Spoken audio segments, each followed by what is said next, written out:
Hi, Mike here, and welcome to another episode of Muscle for Life. Thank you for joining me, hopefully, once again. And if this is your first time, well, I hope you like what I have in store for you today, which is a discussion of cardio versus weightlifting. And specifically, can you get all of the benefits of cardio by just lifting weights? Or put differently, is there any significant benefit to adding cardio to your routine if you are already lifting weights, let's say anywhere from 3 to 5+ hours per week? And this is something that I often get asked about because, big surprise, many weightlifters do not like doing cardio. And mostly because it's uncomfortable and is not as fun as lifting heavy weights. I'll acknowledge that for sure. But sometimes I hear from people who actually like doing cardio, but they're worried that it's going to interfere with their ability to gain muscle and strength, that it's going to interfere with their progress in their weightlifting. And then, of course,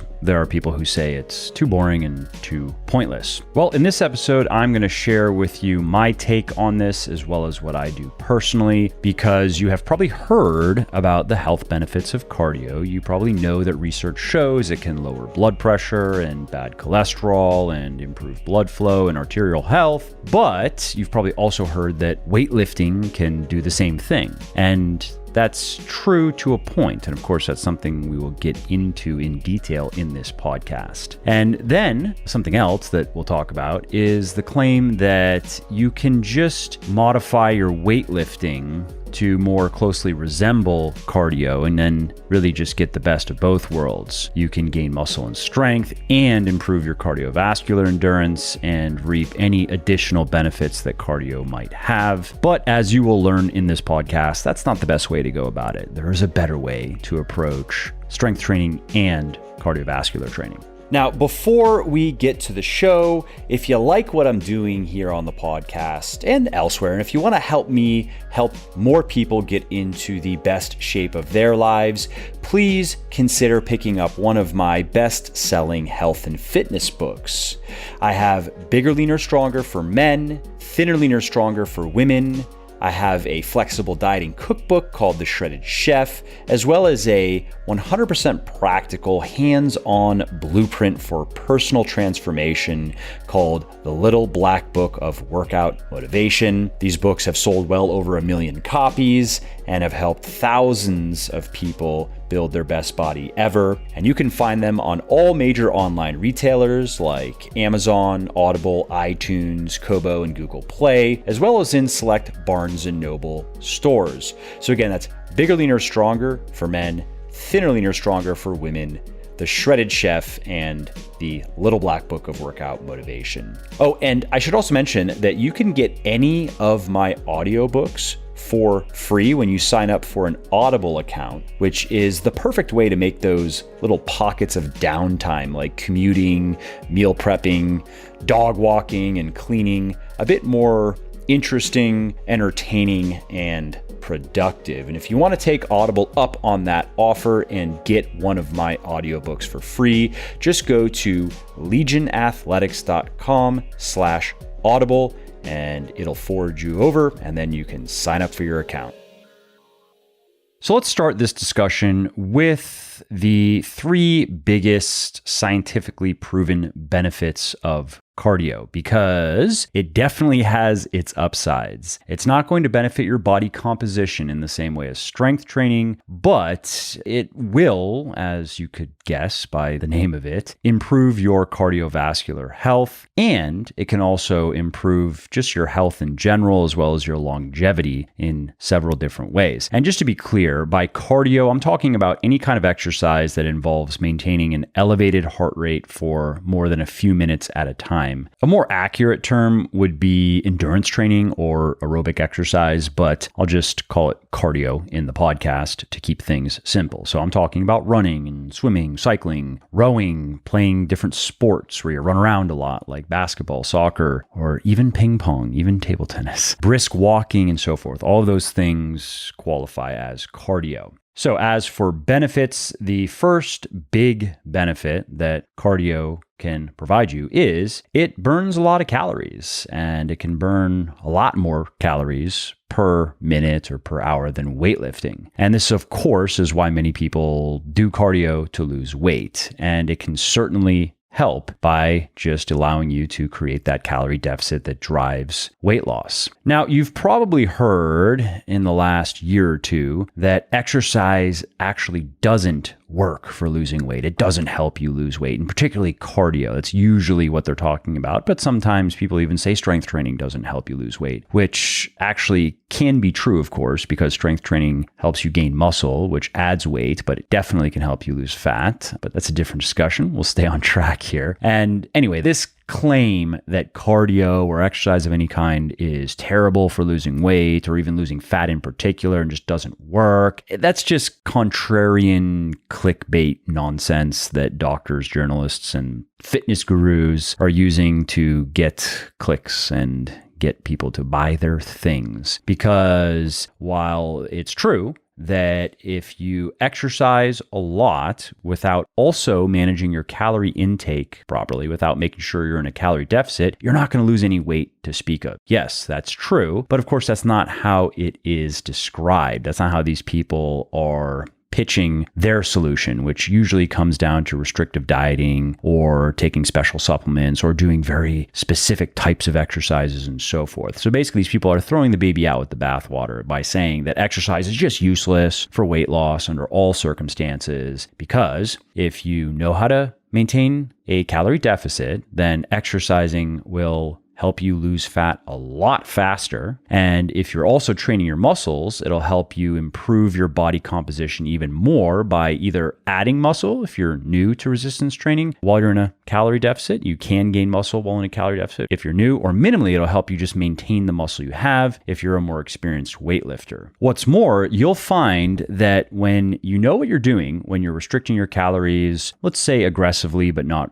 recklessly, so maybe a 20-ish% calorie deficit, and you're eating plenty of protein and plenty of nutritious foods, plenty of fiber, drinking water, getting enough sleep, what you'll find is cutting is not only faster when you add exercise into the mix, it's also easier. It's easier physically, it's easier psychologically. So let's just say that you're maintaining a 500 calorie deficit per day, right? So you're shooting for a pound-ish of fat loss per week. That's pretty standard. What you'll find is if you are, let's say, burning several hundred calories a day with exercise, you're doing some sort of workout every day. Maybe you're doing a mixture of strength training and cardio. And in that cardio, it's a mixture of some moderate or maybe even high intensity stuff, as well as some low intensity stuff. So you're giving your body a break, but you're staying active every day. So maybe your low intensity day is, okay, there's no strength training on that day, but you're going to take a 45-minute walk. So you're going to burn a couple of 100 calories on that walk. What you'll find is if you do that, you are going to have a much easier and more enjoyable time than if you didn't do the exercise and you just maintained a 500 calorie deficit by restricting your calories or lowering your calories even more. And there are physiological reasons for that we don't have to go into here, but just know that when you understand how to cut properly, adding exercise into your regimen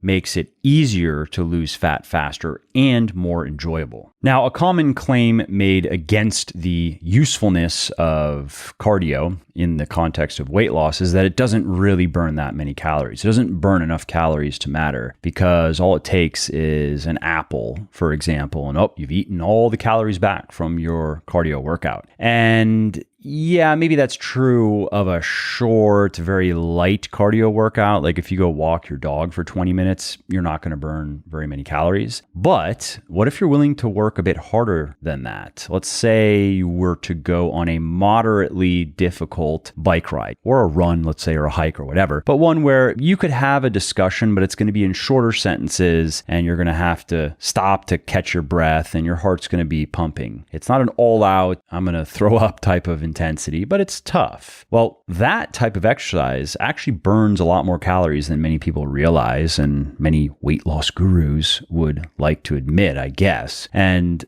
before we get into specific numbers, I think it's worth taking a moment to just go over how scientists calculate how many calories people burn while they're working out. There are many methods out there, but one of the most accurate ones in the literature is known as indirect calorimetry, and that involves capturing and analyzing the gases that people breathe out in order to estimate how many calories they're burning while doing different activities. Now, as you can imagine, this gives you very reliable data on calorie expenditure, but it's a pain in the ass. You have to be in a lab and you need to be supervised by experts and so forth. And that's why some clever scientists came up with a system based on data from studies using indirect calorimetry. And this system is known as the metabolic equivalent of task, often just referred to as MET. And what this does is it allows you to estimate how many calories you are burning based on your body weight and the intensity and duration of what you're doing. And one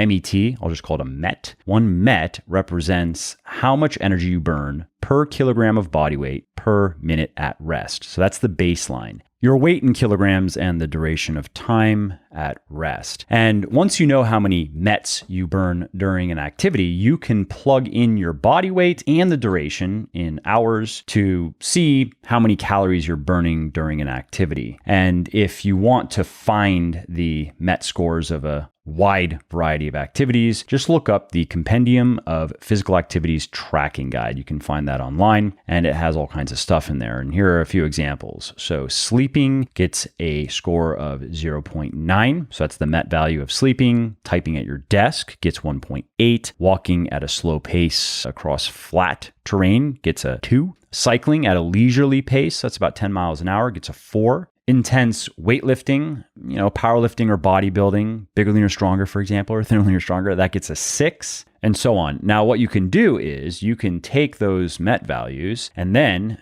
figure out how many calories you're burning during whatever activity that you're using the value for with a pretty simple formula, which is the MET value times your weight in kilograms times the hours of activity. That's it. You multiply those things together and then you get the amount of calories burned. So let's look at an example of this. Let's figure out how many calories I burn during an intense weightlifting workout. So weightlifting has a MET value of 6. I weigh 191 pounds, which is about 87 kilograms, and my workouts are about an hour or so, maybe a little bit longer. And so what does that give us? Well, we go 87 times 6 times 1, 522. So about 500 calories per hour. And then I could do the same thing for my cardio session as well, which is a 30-ish minute session most mornings. Now that I'm just at home working and working out from home, I'm not driving, so I figured I'd just use that extra time to do some moderate intensity cardio for the reasons that you're going to be learning about in this podcast. And you could just look up the MET value of moderate intensity cardio multiplied by, in this case, it would be 87 kilograms for me, multiplied by 0.5, because I do about 30 minutes of it. And I would have now the approximate number of calories that I burn in my cardio sessions. I could then add that to the weightlifting sessions, and I would have a pretty good idea of how many calories I'm burning through vigorous activity every day. And then I could take my resting metabolic rate or my basal metabolic rate. Those aren't exactly the same, but it just depends. It doesn't really matter which one you use. I generally go with the basal metabolic rate, and that's what you'll find in most, if not all, of the calculators over at legionathletics.com. And you add now the calories burned through vigorous physical activity to the BMR, and we're getting now close. We're getting close to my true calorie expenditure every day. Now, we do have to add a little bit more, though, because I am also moving around, not that much. Obviously, I sit a lot to write and to record podcasts and do my daily work, but I do make a point of getting up at least every hour, max 2 hours, just to move around. If I have to take a call or make a call, then I'm probably going to stand up and I'm going to go walk around, maybe a little bit outside, get in the sun. And that, of course, adds up. If I have to go up and down the stairs in my house several times, which I do, I have to go down the stairs to get water to fill up my little water flask and then go up the stairs. So I am burning a bit more, but it's not too many. And for that, you could also just turn to the MET system to go, oh, okay, fine. This is low intensity cardio is what is very low intensity cardio. Let's find something like just walking on the MET scale and just estimate, all right, I probably do an hour or so of additional walking per day. Let's add that to the calories that we've already worked out. And that is going to be really probably the best guess as to my true total daily energy expenditure, which I'm not going to nail perfectly. It's a moving target. And no matter how we go about this, it is an estimate. But fortunately, we just need to be accurate enough. We don't have to hit the bullseye in our dieting. We just have to be close enough. Let's say if we're within 5 to maybe 10%, 10's a little bit high. I would like to say 5% of our actual TDEE. And then if we are within 5% of that in our actual eating, in the day to day, we're good. We'll be able to do whatever we want with our body composition. Anyway, getting back on track here to the usefulness of the MET system. If you use it properly, and the major mistake that people make is just overestimating the intensity of the activity, like the duration is easy enough to track, but if you are assuming that, or you're just telling yourself that it was more intense than it actually was, of course that can throw off the results because we are dealing with multiplication here. But if you use it properly, research shows that it can be quite accurate. For example, when scientists at the University of Mississippi used indirect calorimetry to measure the calorie expenditure of weightlifters, what they found is that doing 4 sets of 8 reps of deadlifts, 4 hard sets, these were weightlifters, with about 386 pounds on average, burned about 100 calories. All right, let's look at that in the context of the MET system. So let's say that you did that in a workout. You're probably going to be resting a few minutes, maybe 3 or 4 minutes in between each set if you know what you're doing. And that'll total about 12 or 15 minutes for the sets and the inter-set rest periods. And if you carried on doing that for an hour, which I do not recommend, but if you did, according to this paper, you'd burn about 400 to 500 calories. And that's right in line with what the MET formula would predict in terms of energy expenditure for an hour of deadlifting with 3 to 4 minute rest periods in between each set. And we can assume that those numbers are going to be similar for the squat because the squat uses a lot of muscle mass, just like the deadlift does. And they're going to be lower for the bench and military press, at least a little bit lower, because those exercises do involve less muscle mass, total muscle mass, than the deadlift and the squat. And we can assume that calorie expenditure is going to be quite a bit lower than what we just went over, 400 to 500 calories per hour in the case of isolation exercises like curls, side raises, and the like, because of course those exercises use a lot less muscle mass than something like a deadlift or a squat. And so if we look then at the composition of a well-designed weightlifting workout, like what you're probably doing, then we go, all right, so we have a combination here of compound exercises that use more muscle mass and burn more calories. We have our squats and our bench presses and overhead presses and deadlifts. And then we're also doing some isolation stuff like curls and side raises.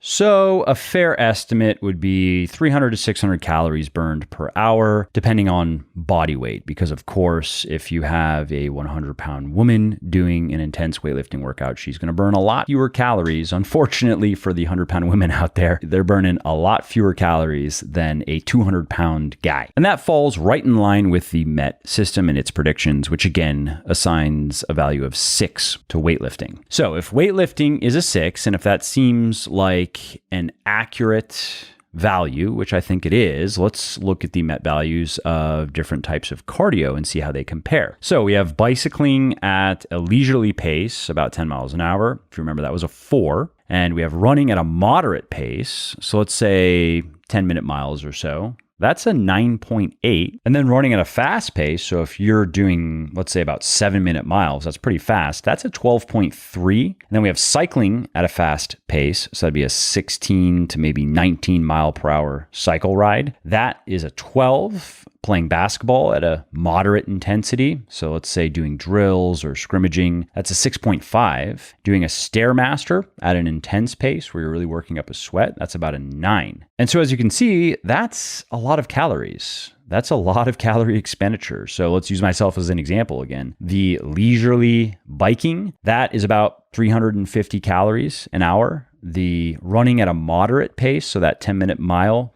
pace, is in the mid 800s calories burned per hour. The fast pace is going to be 1100 plus calories per hour. And the cycling will be a little bit less. Let's just call it 1,000, maybe 1,050 calories per hour. The basketball, the drills, scrimmaging, that's going to be about 570 to 580 calories per hour. And the Stairmaster, close to 800 calories per hour. And what that tells us then is, according to all that information, if I'm willing to do moderately difficult cardio to maybe even high difficulty, in the case of like running a fast pace, that'd be pretty hard for me. I don't like to run. I'll do cycling, but I just never liked running. But regardless, the point is I can burn 50 to 100% more calories per minute with cardio than I can with weightlifting. And just to really drive the point home, here's another way of looking at it. I'd have to do 40 sets of deadlifting with about 400 pounds on the bar, doing about 8 reps per set. If I even could do that, that's what I'd have to do to burn as many calories as I could running or cycling at a moderately difficult pace for about an hour. And what's more, even an hour of light cardio. So let's say a difficulty level of, let's say a 3 out of 10. So you can hold a conversation. Maybe you have to stop to catch your breath. Let's say uphill walking on a relatively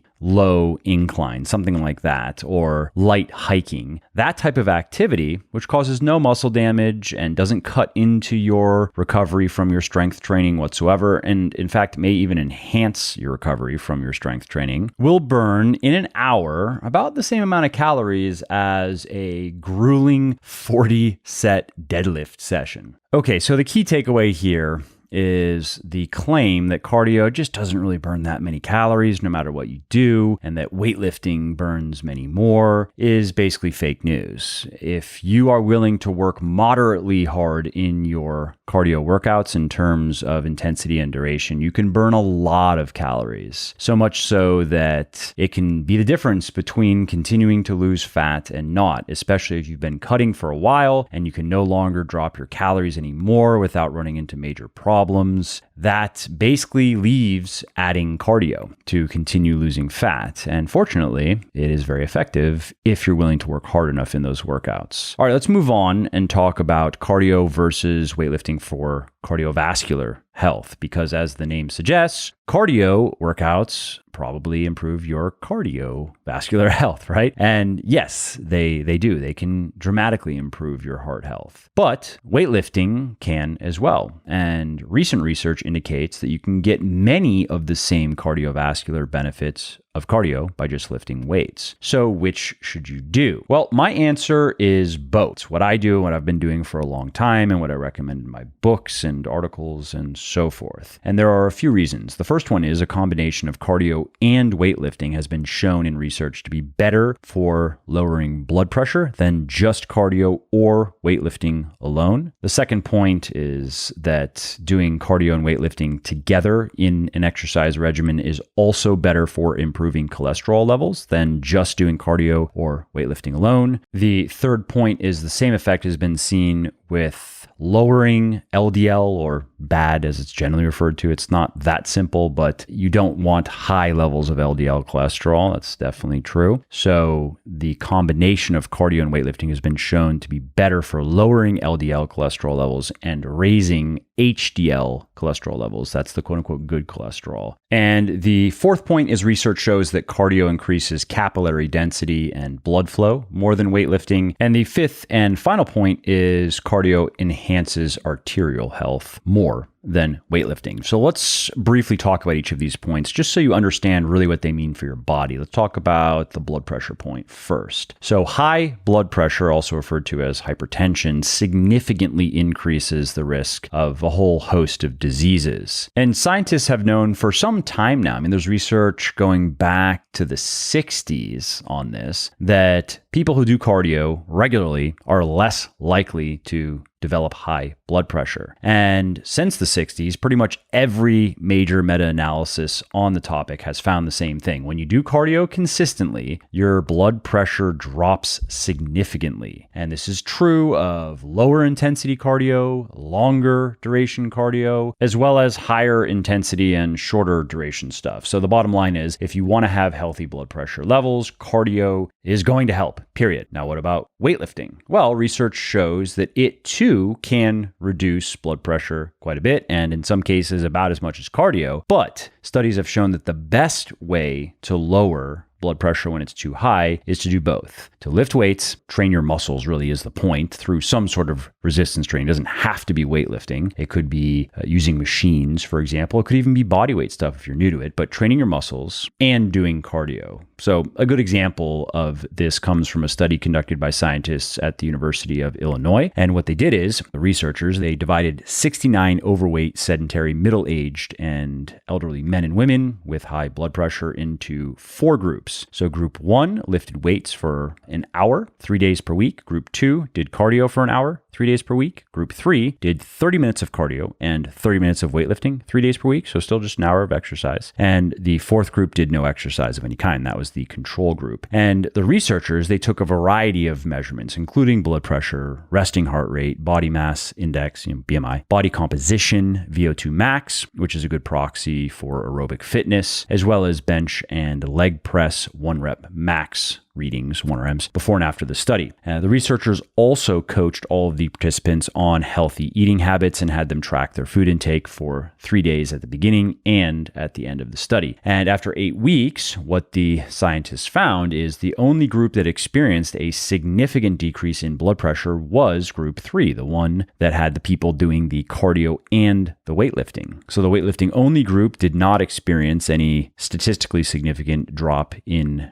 average blood pressure, and the cardio only group experienced just a small drop. Again, the best results, the biggest results were in the combination group. And it's also worth noting that the combination group also lost more fat than the other 3 groups, and they gained almost the same amount of strength as the weightlifting only group and improved their cardiovascular fitness almost as much as the cardio only group. The researchers also acknowledged that looking at a single measure like blood pressure doesn't tell you the whole story when it comes to your cardiovascular health. So they used an algorithm to calculate the overall cumulative benefit of each exercise protocol. And when they analyzed that data, they found that the combined group, the cardio and weightlifting group, experienced more cumulative benefits across all cardiovascular outcomes as indicated by this composite score. So in other words, by combining cardio and weightlifting, but doing quite a bit less of each than the other groups, right? Because you had the other groups doing an hour of weightlifting or an hour of cardio, and the combo group did 30 minutes of each. But by combining them, these people were not only able to significantly improve their blood pressure, but they were also able to significantly improve their cardiovascular health in other ways. Okay, let's move on to this next point that we discussed earlier,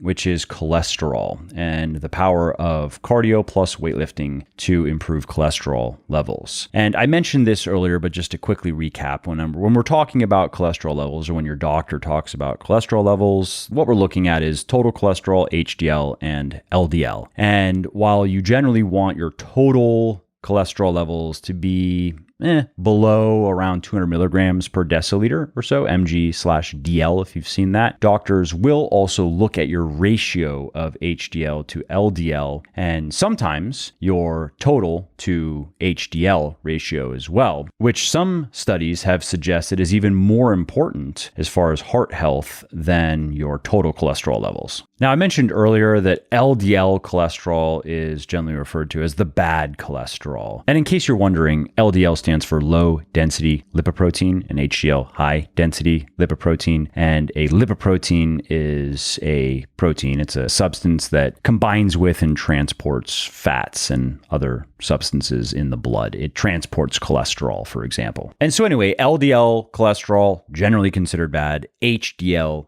generally considered good, and for good reason, because research shows that high levels of LDL in the blood is associated with heart disease, whereas high levels of HDL in the blood is not associated with heart disease and actually is generally considered protective against heart disease. So good for your heart health. Now, what about cardio and weightlifting? Well, research shows that both of these types of training can help raise your HDL and lower your total and LDL cholesterol levels. So very good for your heart. But if you want the best effects, if you want the biggest effects, then you want to combine them. That tends to be the most effective. Additionally, studies have shown that higher intensity workouts, both cardio and weightlifting, tend to be better for these purposes, lowering cholesterol and, well, lowering total and LDL cholesterol levels and raising HDL. So you want to be working hard in your workouts. They don't have to be all out, 9 out of 10 or 10 out of 10 intensity type of workouts, but you got to be working hard to reap the maximal benefits in terms of cholesterol levels, and duration matters as well. There was a study conducted by scientists from the Duke University Medical Center that found a dose-response relationship between HDL cholesterol levels and overall activity levels. So what these researchers found is that the more people exercised, the higher their HDL cholesterol levels were. And so the takeaway here really is, if you want to have the best cholesterol levels you possibly can, one of the best ways to do that is to do a lot of exercise. Really do as much as you can without pushing things too far. So to put numbers to that, my general recommendations are, let's say, 3 to 6 hours of training your muscles per week. Of course, I'm partial to weightlifting, but you can do other things. If weightlifting doesn't suit you, or if you can't lift weights for whatever reason, training your muscles is the key. And then probably about half of whatever you're doing in terms of training your muscles in cardio. And if we're talking about a sweet spot, I would say probably 5 to 6 hours of training your muscles every week and a couple of hours, 2 to 3 hours of cardio per week. That is going to work wonders for your body,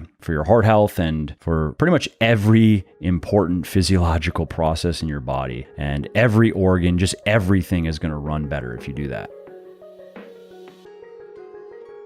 Hey, before we continue, if you like what I'm doing here on the podcast and elsewhere, and if you want to help me help more people get into the best shape of their lives, please do consider picking up one of my best-selling health and fitness books. My most popular ones are Bigger, Leaner, Stronger for men, Thinner, Leaner, Stronger for women, my flexible dieting cookbook, The Shredded Chef, and my 100% practical hands-on blueprint for personal transformation, The Little Black Book of Workout Motivation. Now, these books have sold well over 1 million copies and have helped thousands of people build their best body ever. And you can find them anywhere online where you can buy books, like Amazon, Audible, iTunes, Kobo, and Google Play, as well as in select Barnes & Noble stores. So again, that is Bigger, Leaner, Stronger for men, Thinner, Leaner, Stronger for women, The Shredded Chef, and The Little Black Book of Workout Motivation. Oh, and one other thing is, you can get any one of those audiobooks 100% free when you sign up for an Audible account. And that's a great way to make those pockets of downtime, like commuting, meal prepping, and cleaning, more interesting, entertaining, and productive. Now, if you want to take Audible up on that offer and get one of my audiobooks for free, just go to legionathletics.com/audible and sign up for your account.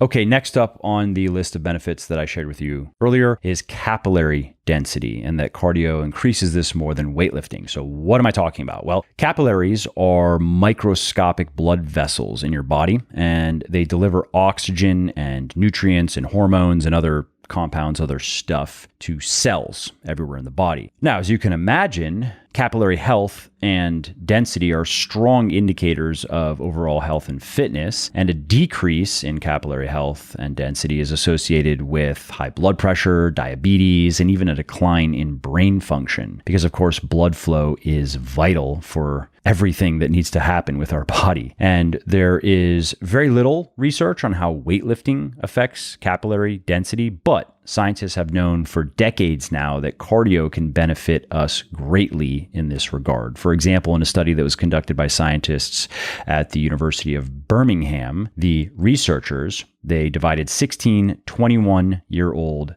men who were sedentary into two groups. Group 1 did 40 to 60 minutes of continuous moderate intensity cycling 5 times per week. And then Group 2 did 4 to 6 30-second all-out sprints with about 4.5 minutes of easy cycling in between each. And after 6 weeks, Group 1, the moderate intensity group, increased their capillary density by 32%, and Group 2 increased it by 27%.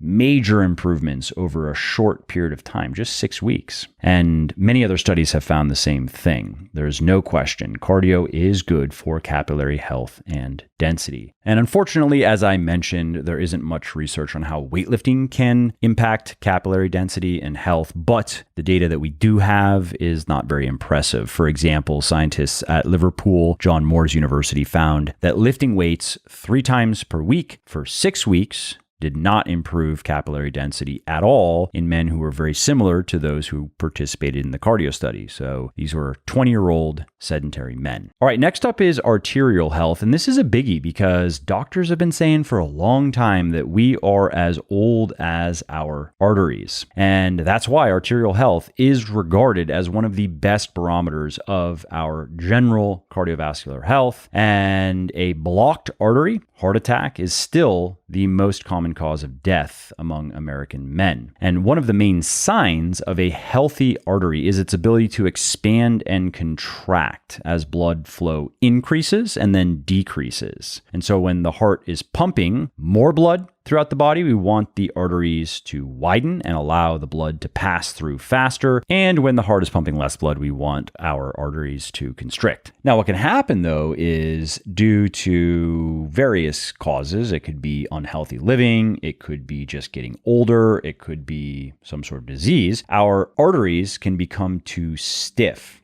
And when that happens, it places excess strain on the heart, which then increases the chances of a heart attack. And that's why arterial stiffness is associated with a whole host of cardiovascular problems like hypertension, left ventricular hypertrophy, ischemic heart disease, and congestive heart failure. And research shows that arterial stiffness can be used to reliably predict heart attacks in otherwise healthy adults. So we want to make sure that our arteries don't get stiff. What's the best way to do that? Cardio. So an excellent example of this comes from a study conducted by scientists at Newcastle University, where the researchers parsed through 42 different studies that looked at the effects of resistance training and cardio on markers of arterial stiffness. And across the board, cardio won. Cardio significantly reduced markers of arterial stiffness, with higher intensity cardio particularly associated with benefits. So that's where they saw the biggest benefits, whereas resistance training seemed to have no effect at all on markers of arterial stiffness. Now, you might have heard that weightlifting is actually bad in this regard. They can increase arterial stiffness, and you might have come across some studies that seem to show that. And that was a concern for some time, but more recent research has shown that those concerns are probably overblown, if not completely wrong. So, for example, one study that was conducted by scientists at Federal University of Rio Grande do Sul, I think I'm pronouncing that correctly. My Brazilian is not very good.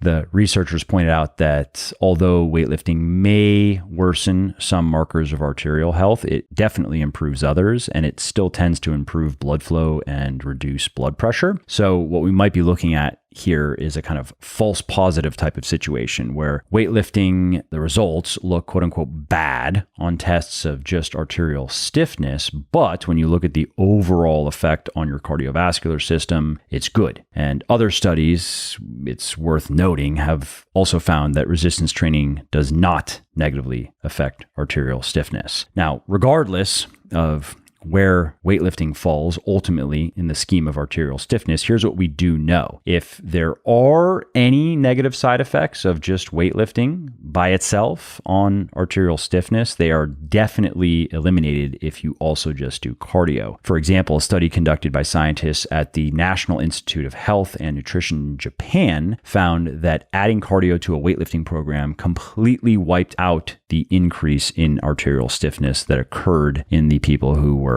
just lifting weights. All right, those are the main cardiovascular related reasons to add cardio to your weightlifting program or to your exercise or training regimen. And there's one other biggie that I want to cover, and that is insulin sensitivity. Because the less sensitive our body is, our cells are to the hormone insulin, the higher the risk of many, not just bad, but like life-threatening conditions like cardiovascular disease and high blood pressure and kidney disease and, of course, diabetes. And while weight loss is one of the most effective ways to improve insulin sensitivity, so if somebody's overweight, the best thing they can do to improve their insulin sensitivity is to just lose weight, to get into a healthy, I like to focus more on body composition because that matters more. So to get their body composition into a healthy range, which of course is going to mean lose a lot of the excess fat, and ideally they would gain some muscle as well. So that is the best way to increase insulin sensitivity in somebody who's overweight. But if they add exercise into the program as well, they're going to improve their insulin sensitivity a lot more. And the same goes for people who are not overweight as well, even people who are fit. Exercise can dramatically improve insulin sensitivity levels. A good example of this comes from a study conducted by scientists at the University of Vermont. And in this case, the researchers divided 51 young, so between 18 and 35 years old, sedentary, healthy women into 3 groups. Group 1 was an endurance training group that followed a periodized running program that involved 3 runs per week, and the duration and or intensity changed each week. So that was the periodization. Group 2 was a strength training group that followed a full body workout split 3 times per week using weights that were pretty heavy, about 80% of 1 rep max. That's bodybuilding. That's basically strength training, actually. And they did increase the weights throughout the study, so there was progression in the lifting as well. And then you had a third group that was a control group, no exercise. And after 6 months, what these scientists found is that both the cardio and the weightlifting groups had improved their insulin sensitivity, but the cardio group improved it quite a bit more. Specifically, what they found is the absolute insulin sensitivity. So this would be how many milligrams of glucose the participants' bodies were able to gobble up per minute, went up by about 50% in both cases. So it was pretty similar between the resistance training and the cardio groups. However, the scientists also looked at relative insulin sensitivity for both of the groups. So that would be how many milligrams of glucose their body could process per minute per kilogram of muscle mass. And this is important because it gives you a better indication of how well their muscles could utilize glucose. And in this regard, the cardio group still improved significantly, but the weightlifting group only slightly. It wasn't even enough to be statistically significant. And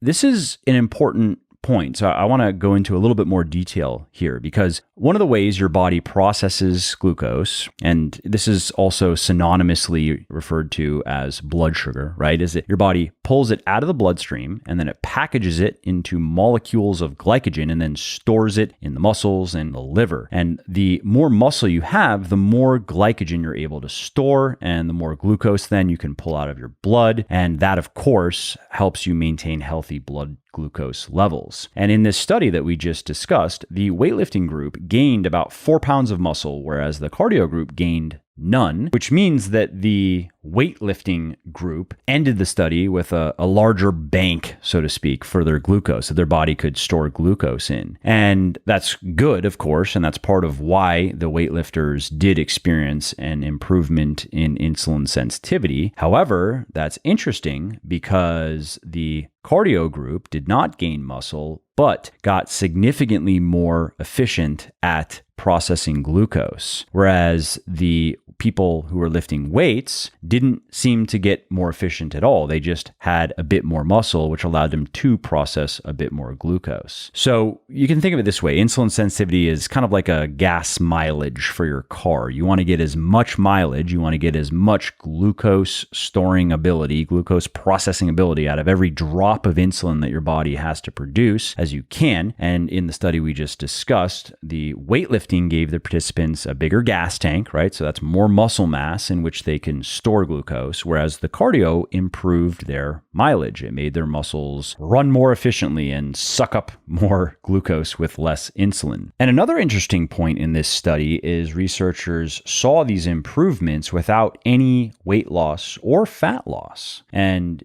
we know that losing fat definitely improves insulin sensitivity, but we also know, as evidenced by this study and others, that exercise, and especially cardio, is so powerful in this regard that it can improve insulin sensitivity even without fat loss. And so what that means then is we can combine weightlifting and cardio to dramatically improve our insulin sensitivity regardless of whether we're losing weight or not. Now, of course, if you have a lot of excess body fat, I would recommend losing the weight. But if you don't, if you have a healthy body composition, then you can, let's say you're lifting right now and you're not doing cardio, you could add cardio and add a bit of food, add some calories to your meal plan if you don't want to cut. If you want to still, let's say you're just in a maintenance mode, by adding the cardio, you are going to experience even better insulin sensitivity, again, without having to lose weight. All right, so that covers basically everything I wanted to share with you in my pitch to get you to start doing cardio, because while both weightlifting and cardio do offer many of the same health benefits, they both can reduce blood pressure and cholesterol levels. They can both boost insulin sensitivity. They burn calories, which of course helps you lose weight or maintain your desired body composition. There are some benefits that you can only get from one or the other. So weightlifting or resistance training of any kind, of course, is far superior. Cardio doesn't even help you gain muscle and strength really, unless maybe if you're doing very hard sprints, running or cycling, that probably will result in some muscle gain in your legs if you're new to it. But resistance training is where it's at for gaining muscle and strength. And of course, resistance training also helps you maintain muscle and strength when you're losing fat, much better than cardio. Cardio basically does not. Again, maybe it's going to help a little bit in the legs depending on what you're doing. But then on the other hand, cardio is unique in that it improves capillary density and reduces arterial stiffness, which weightlifting doesn't appear to have much of an impact on at all. And cardio also improves insulin sensitivity more than weightlifting. And if you're willing to work at it, burns a lot of calories, anywhere from 50 to 100% more calories per unit of time than weightlifting, which of course will significantly speed up fat loss if you're cutting, and will also just make it easier to maintain your desired body composition because you just get to eat plenty of food and feel satisfied and have plenty of energy.